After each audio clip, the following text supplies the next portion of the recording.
We end tonight with an update on plans for Union Square. On May 8th, the Somerville Redevelopment Authority met to approve the short list of firms which will compete to be the Union Square master developer.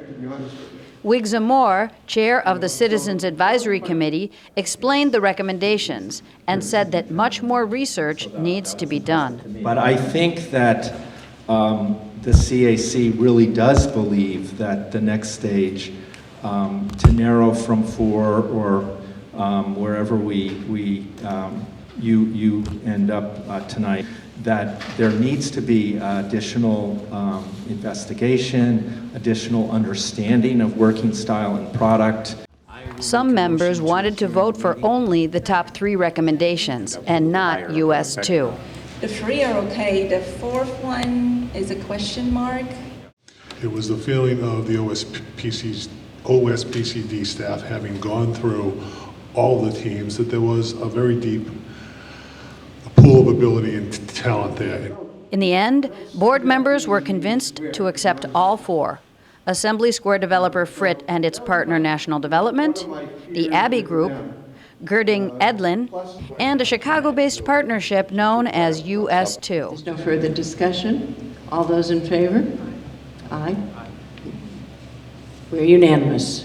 Thank you all very much. The SRA vote was unanimous, but not everyone wants to leave the redevelopment up to the SRA and the Citizens Advisory Committee.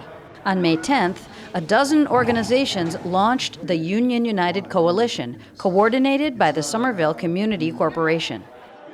Board member Van Hardy explained why. I wanted to answer that question about the difference between the Citizens Act and Advisory Committee.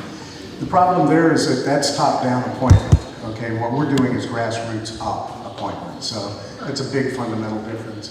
Individuals and organizations signed a pledge and shared their visions for the square. A major goal will be to get a community benefit agreement signed. A community benefits agreement is it's a contract that's made between the community directly with the developers. And then what you try to do is get it into the master development agreement between the city and the developer, so that it's a binding contract where the developers are held accountable. A lot of the communities around the country now are negotiating up front with the developers so that they can mitigate all these things. Instead of doing it at the back end, they're doing it at the front end. And that's just a better way of doing it. The other advantage is that it pulls the community together and gives them a voice in the development process. Rather than having to go through the city, they do it directly. Bridget Breton lives in Union Square. Quiero saber información acerca de qué van a hacer en cuanto a las viviendas, porque están muy altas de precio y las rentas están subiendo cada vez más, y entonces me gustaría que hubiera un paro para esto. Hay personas que no tenemos unos trabajos donde ganamos suficiente para pagar las rentas que se están pidiendo en Union Square, y pues estoy aquí por eso, y también porque me gustaría que se creara un centro comunal donde los residentes nos pudiéramos reunir sin tener que pagar nada y podríamos discutir ciertos asuntos y a la vez también hacer alguna actividad que beneficie a la comunidad. Ward 1 Alderman Matt McLaughlin also attended. It's not my ward. I am interested in seeing local jobs and affordability for people in the square. And also, just like Assembly Square, Union Square is a big development area. So all the aldermen have an interest in what goes on here. The thing that's frustrating is in the Union Square instance, the previous Board of Aldermen voted away our authority in favor of letting the Redevelopment Authority decide. Now that the list of master developers has been narrowed down from 9 to 4, the process can move forward. What role will Union United play? And will they be able to pull off a community benefits agreement? What about the Community Advisory Council? Or is it the Somerville Redevelopment Authority who makes all the decisions? In the end, who will decide what the new Union Square looks like? We'll be watching from right there in the old firehouse. Reporting for Somerville Neighborhood News, I'm Jane Regan. In the interest of full disclosure, we should note that Somerville Community Access Television is part of the new Union United Coalition, but that the station's administration does not influence the content of Somerville neighborhood news stories. The administration and the news are separate. Just like the separation of church and state in the Constitution.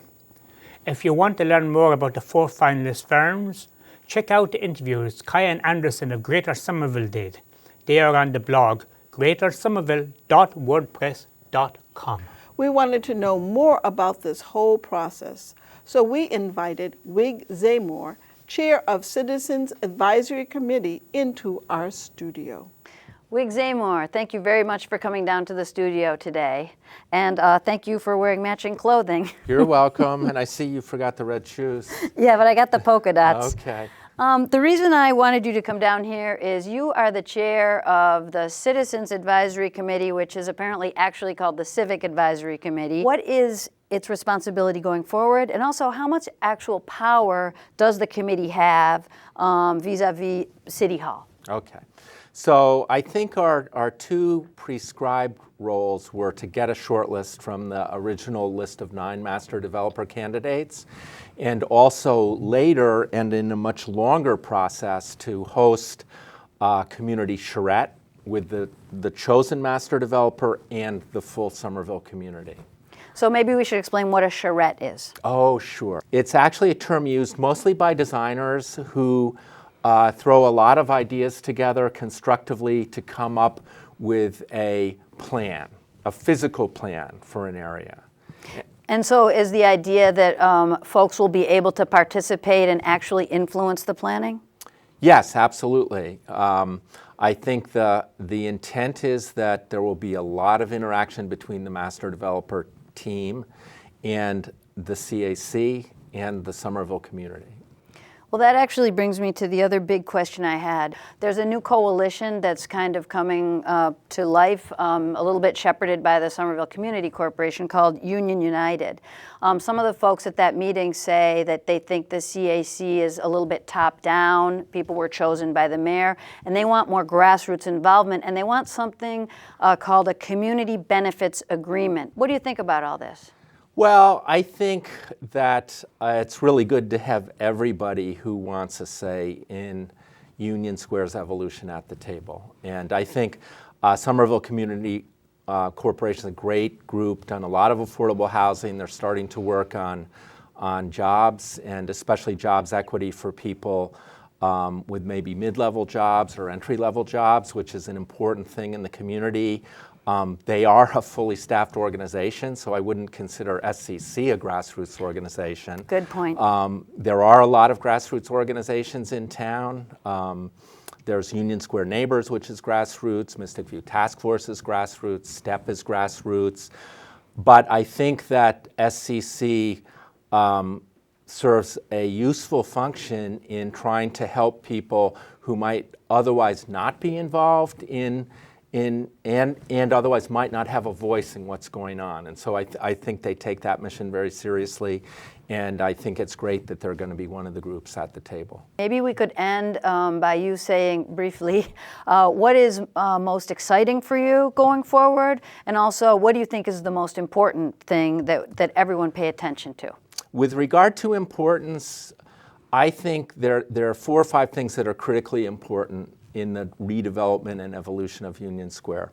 So the first thing for me, and I think a lot of people in Somerville who know the numbers, is to get our jobs in line with our local population. We have the greatest deficit of jobs per square mile relative to workers in the whole state. Without bringing the daytime population up, and I generally refer to upper story employment, whether it's research and development, could be high-tech, software, biotech, could be something else, energy, cognitive science, whatever.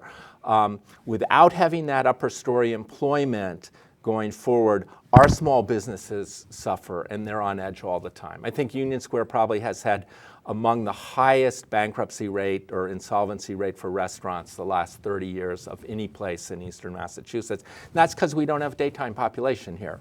The comprehensive plan for Somerville, which I'm a big believer in, looks to establish a balance between workforce and housing going forward, add some housing, including a strong affordable component to try to help keep diverse housing and population here, getting the benefit of the new Green Line station across the square, not captured in a single big development or a couple parcels around the station, but absolutely across the square and then to each of the neighborhoods beyond the square. Another thing of critical importance is to continue to nourish the small business community, the makerspace, the little startups that don't have a lot of funding necessarily. They're not blue blood firms with Wall Street funding or big venture capital, but to keep that ecology here as we add mid-sized businesses, that's going to be critically important.